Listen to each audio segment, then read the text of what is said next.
Can you just walk us through your decision and why you decided to ultimately come back for another year at Carolina?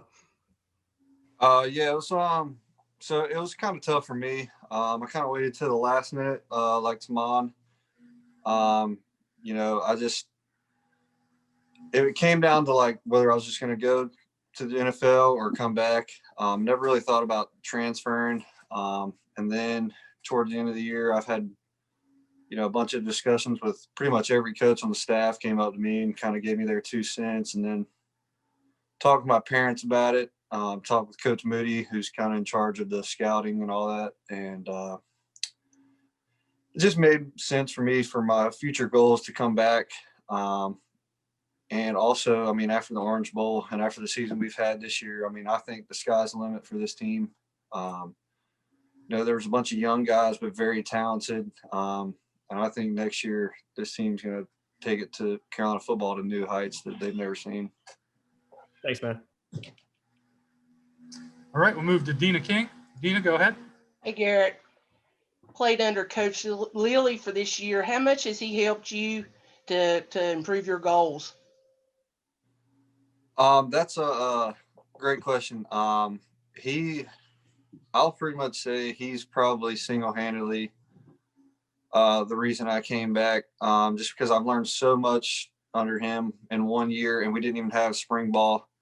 So I think this year with, hopefully having spring ball and then having a full camp, and then just being in his office as much as I can, learning some new film and new drills to do on my own. I think that could really help out my game. And like I said, I saw great strides in my game, just really a half year under him. So, yeah. Thank you. All right, we'll move to CL Brown.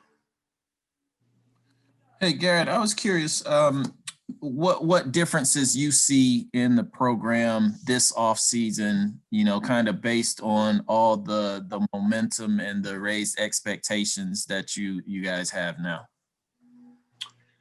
Well, I'll say as soon as everybody got back, it was last Sunday. Monday was MLK Day, so guys took day off there. But as soon as Tuesday morning was started, I mean, guys were trying to get to the indoor or trying to get to a local field to get to work. Guys are always texting in the group chat and wanting to throw. I mean, we just ended the season like 2 weeks ago, and guys are already ready to get back into it. The freshmen have come in. They're eager. They're already in the film rooms. They're asking the older guys questions. So, I mean, I think this team understands that of where we were, but where we can be. And I think everybody's eager and hungry and wants to make it to that, to that top four. And be honest, you just made up your bed because you're going to be on Zoom, right? Oh, no, that's daily. Daily. Got to do that. I'm just joking. I appreciate you. Thank you. For sure. Next up is Ross Martin. Ross, go ahead. Hey, what's up, Garrett? The offense is losing a lot with running backs, both running backs gone, and Donnie Brown. What do you think about the offense next year in terms of the scouting report and who can step in, and just general thoughts on the 2021 UNC offense and your role in it too? I think the offense is going to pick up right where it left off. I mean, you pretty much saw our offense in the Orange Bowl. With some of those guys that you mentioned, they didn't play and preparing for the NFL. But you pretty much saw our offense minus a few things, I think, in the Orange Bowl. And I mean, you saw how we did well, very well, and I expect us to take a big leap in spring ball, getting these freshmen in, and yeah. And a couple more for you. Is the fact that Sam's entering his junior year, was that a kind of an added bonus for you coming back, knowing that you have a quarterback that can get you the ball and that you're going to play a key role in his development, his run for the Heisman, all that good stuff? Yeah, absolutely. I mean, I think Sam's best quarterback in the country, and I mean that also played a huge part in me returning, because because I didn't really look anywhere else because I was like, there's not going to be a quarterback better than Sam anywhere else in the country. And yeah. What's it like catching a ball from him? I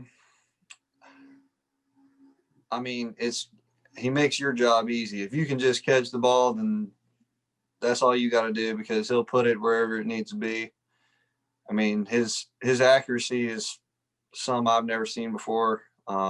He's got a tight spin on it. So, I mean, there's rarely ever a ball that wobbles. And he just makes your job easy.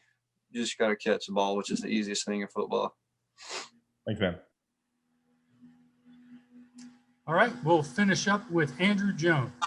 Andrew, go ahead. Garrett, what are some of the things that you learned from Coach Moody about how you would fit in with the NFL right now? And also, have you talked to Jake Vargas much and kind of learned from him and had that kind of play into some of your thinking as well? Yeah, so I'll start off with Coach Moody. We talked a lot. He's like, it wouldn't hurt for me to come back and put another year of film together, since last year was really my first full year of starting and playing the entire season as a starter. So we discussed that, and then my goal has always been to get drafted, and coming back was the best for that. I mean, we got a kind of running joke in my house back home that I can't let my little brother be the only one that gets drafted in the family. So I'm working for that this year harder than ever. And then to the Vargas thing, yeah, me and Vargas talk literally every single day. That's literally one of my best friends. Whether it's talking about fishing or talking about football or just, joking with like the boys like Tommy Hatton and Fritz and all of them and Charlie. But yeah, we talk about the football thing. This year was kind of different though, because he was on the travel squad, and then was on the travel squad 1 week, and then most weeks was, a reserve, but still had to travel. He said that I could play in that league. He fully believes that. Just got to continue to get stronger is what he said. And so that's what I'm going into the off season going to do.